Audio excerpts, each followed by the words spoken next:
Hi and welcome to the channel. Today I'm going to be showing you how you can create this children's birthday invitation in Word. So let's open a new document. This is just a quick interlude just to say I am doing this on an A4 piece of paper. However, most invitations will come as A5.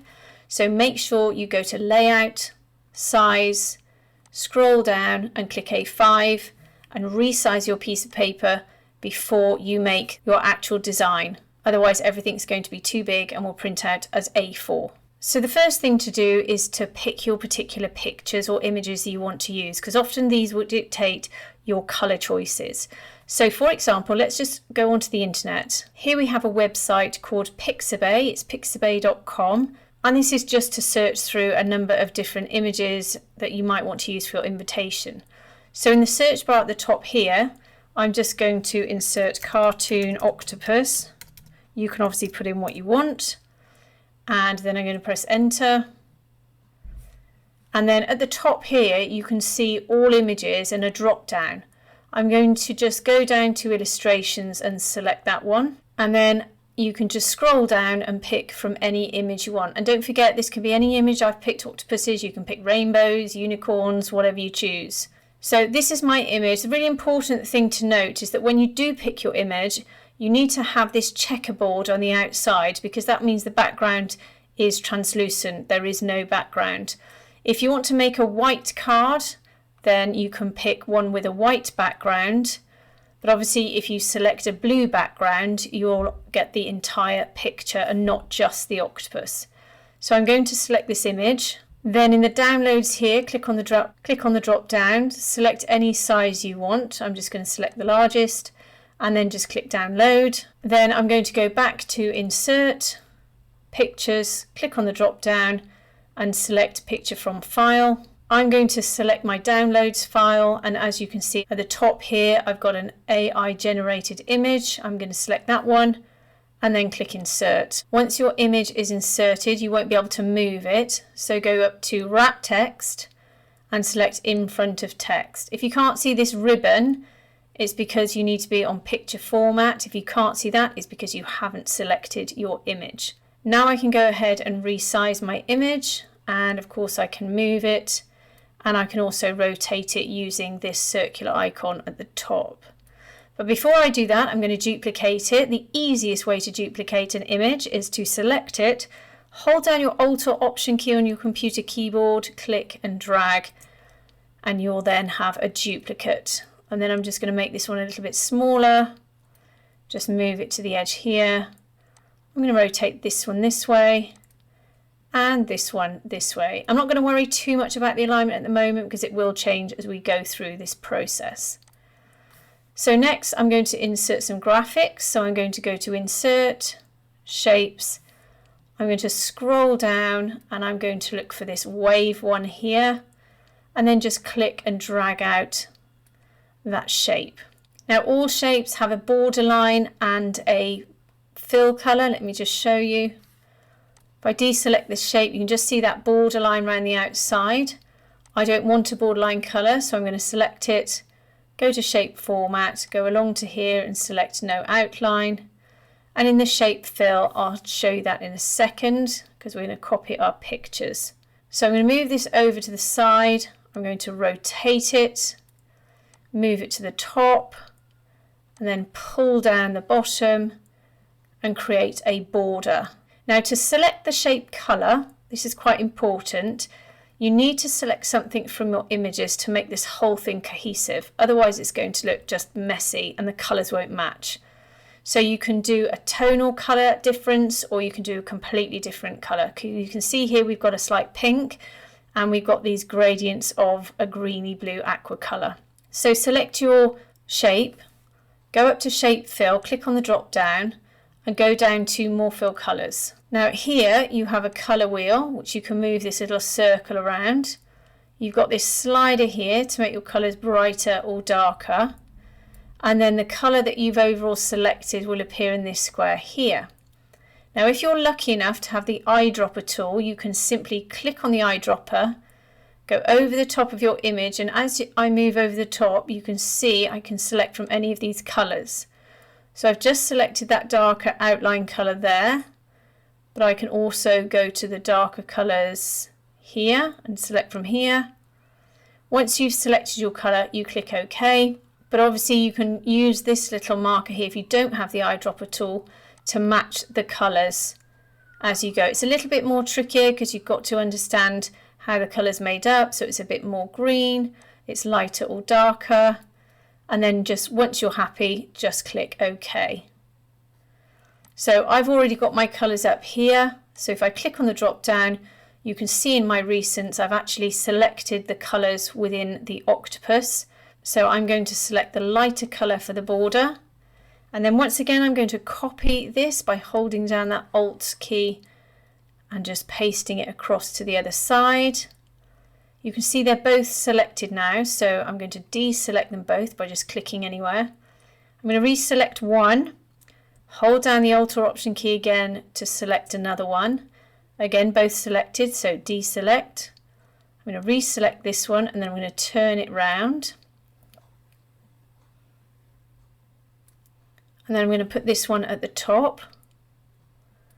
And then once again, the Alt or Option key and drag this down to the bottom. Now, because of where my text is, let me just show you. Because of where my text is at the bottom here, I actually want the thicker part to go on this side, and then I'll change the top one to the thicker part on the left hand side. And it's quite an easy process. Just click on the shape. You see that shape format appears. Go to rotate and just flip horizontally, and do the same at the bottom. Rotate, flip horizontally, and those will flip around for you. Okay, so let's insert some text. So go to Insert, Text Box, Draw Text Box, click and draw out a text box. Just enter in your text. Now we're going to customize this text. Select it, go to the Home tab, select the font of your choice. I've selected Big Book.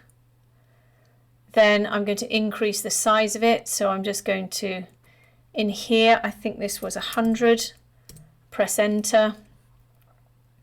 Let's just make this box a little bigger. And then I'm just going to select all of this text. Now you can see on this image here that the text is a little bit more spaced out. There's a little bit more of a gap between these characters. So I'm going to select all of the text, right click and go down to font. Then in advanced here, go down to spacing, click expand, and then in here just type 10 and then click OK, and then you can see that that's expanded out those characters just to give it a little bit more of a gap. If I deselect this box, you can see we've got this black borderline around the outside, but also we've got this white background.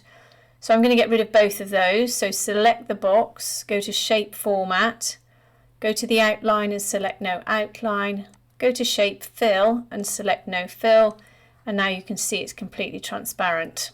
Now once again, I'm not going to center this, because if I do, I go up to Align and select Align to Center.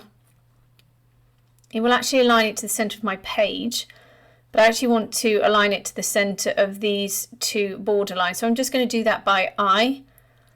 And again, this will all move probably, so I'll come back at the end just to make sure it's all exactly where I want it. So the next thing to do is to select the text, go to the Home tab and change the color.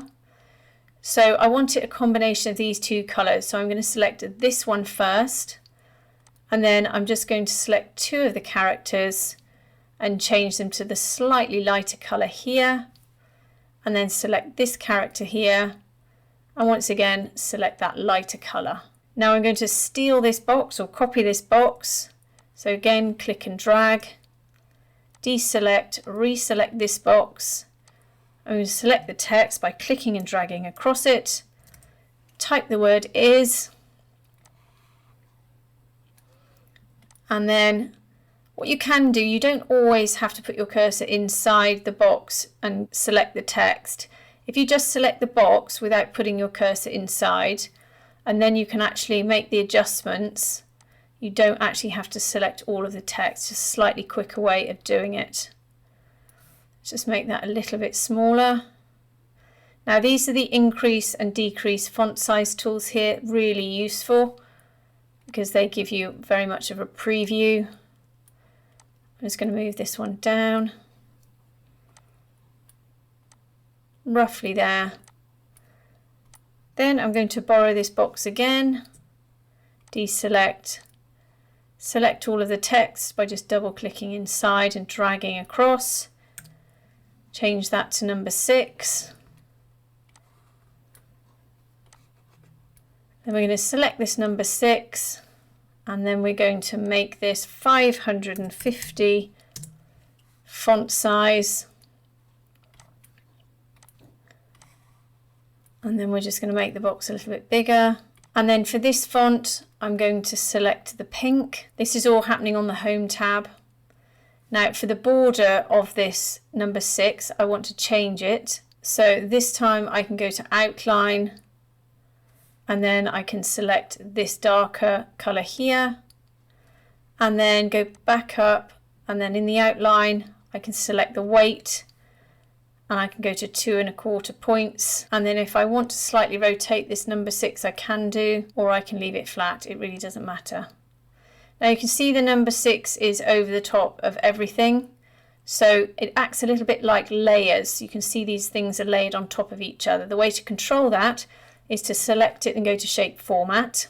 Now you can go to selection pane here, and on the right it'll show you everything that you've inserted into your document with these little eyes at the side, and every time you click on and off it will show you which one is relevant to that eye, and then you can select it, delete it or move it. So for example, we've got text box 1, we've got the text box at the top here, and we actually want to put this down at the bottom because this is the number 6. So just click on it and then drag it all the way down to the bottom, and you can see now it's at the back and everything else is at the front of it. Alternatively, you can go to shape format, go to send backwards, click on the drop down and select send to back, and it will send it to the back of all the other text. Now I'm going to go to insert, and I'm going to go to icons, because actually in icons we've got some really useful artwork. So at the top here in the search bar I'm going to type in bubbles. I'm going to select these bubbles and click insert. Once again, you can't move these, so you've got to go to wrap text and select in front of text, and then move them. Then you can rotate them, make them bigger or smaller. But what's really useful about these graphics is actually you can go to graphics fill. We're on the graphics format tab at the top here, and we can change the colour. And then these can go on top or behind the number 6. So for me, I'm going to go behind, so select it, go send to back. I'm going to duplicate it by holding down my Alt or Option. Whoops, I'm going to duplicate it. Now this is where it can get difficult because we're now in the layers. If I click here, it thinks I want to click on the number 6 and I can't get hold of these bubbles. So this is where you need to go back to shape format and go to the selection pane, and now you need to select those graphics there. And now this time you could go to copy, which is over here on the Home tab, deselect it, go to paste. You see it's all the way at the top here, and then just pull that down, and then once again graphics format, send to back, and then we can put that behind the number 6 as well. Now we're going to go and put some text at the bottom, so we'll need to go to insert, text box, draw text box, click and draw out the text box, type in your text. Okay, so just make some customizations to this text. So when I deselect this box, once again you can see I've got this border line. You can keep it if you want to, but I'm just going to get rid of it. Go to shape format, no outline and no fill. So now it's completely transparent and you can see I've just got the text. So now I'm just going to make some more customizations. I'm going to select the whole text and I'm going to go to the Home tab and change the font, this time to something called Concert 1. Then I'm just going to change the font size, the font color to the dark aqua color. Now you can see this particular font has omitted some of the letters. So I'm just going to select it all and then go up to this icon here on the Home tab, click on the drop down, and let's go to 1.15. No, we need to go more to 1.5, and now you can see that we've exposed the Y underneath. It's just sometimes you get these funnies with some of the fonts that you download or that you use in Word. So this one here, I'm just going to make bigger, this sentence, so select it. Again on the Home tab, we're just going to use the increase font size tool here, and then pull this down. And then we're going to use this center text icon to make sure it's all centered. And then we're just going to pop it at the side here. And then we're going to go to Insert, Shapes, and then we're going to go to this rounded edge rectangle, click and draw out the rectangle. Now you can see we've got this little yellow square here, and this is a customization tool to change the curvature of those corners. I'm going to go to the maximum. Once again, I'm going to get rid of those outlines by selecting no outline. Shape fill, I'm going to use the pink. Then I'm going to move it to the side here, make it a bit longer. Once again, send backwards, center back, and then I can use my arrow key to move it up or down, or I can change the size of it. There we go, and zoom out. Now once you've got everything into your design, it's now time to make sure it's all aligned correctly and it looks the way you want it to. So you can now save this as a Word document, or you can save it as a PDF. Just go to File, Save As. At the bottom here, go down and select PDF. You can only just see it on my page, apologies, but that's the file that you need. And then just click Save. Now, if you can't be bothered to do all of this, then there is a link in my description below where you can download this invitation and make your adjustments. And all you need to do is just click on the various elements, make your adjustments, including down here, and then obviously just print it out. So I hope that's helped you today. If it has, please like and subscribe, and have a great day.